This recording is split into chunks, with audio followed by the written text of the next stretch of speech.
Assalamualaikum warahmatullahi wabarakatuh. Pada video kali ini kita akan membahas tentang konsep dasar diagnostik kesulitan belajar. Pengertian diagnostik. Diagnosis merupakan istilah teknis atau terminologi yang kita adopsi dari bidang medis. Diagnosis dapat diartikan sebagai pertama, upaya atau proses menemukan kelemahan atau penyakit apa yang dialami seseorang dengan melalui pengujian dan studi yang seksama mengenai gejala-gejalanya. Kedua, keputusan yang dicapai setelah dilakukan studi secara seksama atas gejala-gejala atau fakta tentang suatu hal. Pengertian kesulitan belajar. Pertama, learning disorder atau kekacauan belajar adalah keadaan di mana proses belajar seseorang terganggu karena timbulnya respon yang bertentangan. Kedua, learning dysfunction merupakan gejala di mana proses belajar yang dilakukan siswa tidak berfungsi dengan baik, meskipun sebenarnya siswa tersebut tidak menunjukkan adanya subnormalitas mental, gangguan alat indera atau gangguan psikologis lainnya.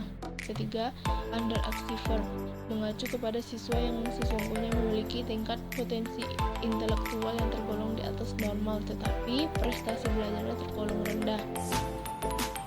Ketiga, slow learner atau lambat belajar adalah siswa yang lambat dalam proses belajar sehingga ia membutuhkan waktu yang lebih lama dibandingkan sekelompok siswa lain yang memiliki taraf potensi intelektual yang sama. Keempat, learning disability atau ketidakmampuan belajar mengacu pada gejala di mana siswa tidak mampu belajar atau menghindari belajar sehingga hasil belajar di bawah potensi intelektualnya.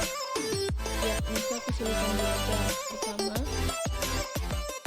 terdapat 4 ukuran yang dapat menentukan kegagalan belajar siswa. Pertama, kepribadian.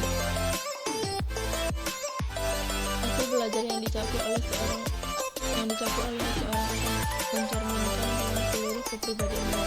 Setiap proses belajar akan menghasilkan perubahan-perubahan dalam kepribadian. Siswa yang berhasil dalam belajar akan menunjukkan pola-pola kepribadian tertentu sesuai dengan tujuan pembelajaran yang telah ditetapkan. Dua, tujuan pendidikan. Dalam keseluruhan sistem pendidikan, tujuan pendidikan merupakan salah satu komponen pendidikan yang penting karena akan memberikan arah proses kegiatan pendidikan. Segenap kegiatan pendidikan atau kegiatan pembelajaran diarahkan guna mencapai tujuan pembelajaran. Siswa yang dapat mencapai target tujuan-tujuan tersebut dapat dianggap sebagai siswa yang berhasil, sedangkan apabila siswa tidak mampu mencapai tujuan-tujuan tersebut, dapat dikatakan mengalami kesulitan belajar. Ketiga, kedudukan dalam kelompok. Kedudukan siswa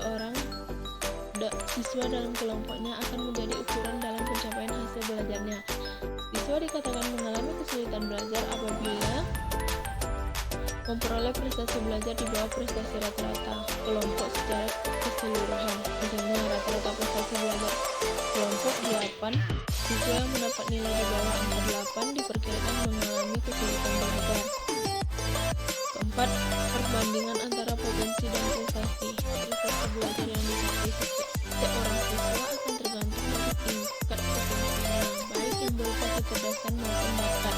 Siswa yang berpotensi tinggi cenderung dan seyogyanya dapat memperoleh prestasi belajar yang tinggi pula. Sebaliknya, siswa yang memiliki potensi yang rendah cenderung untuk memperoleh prestasi belajar yang rendah pula.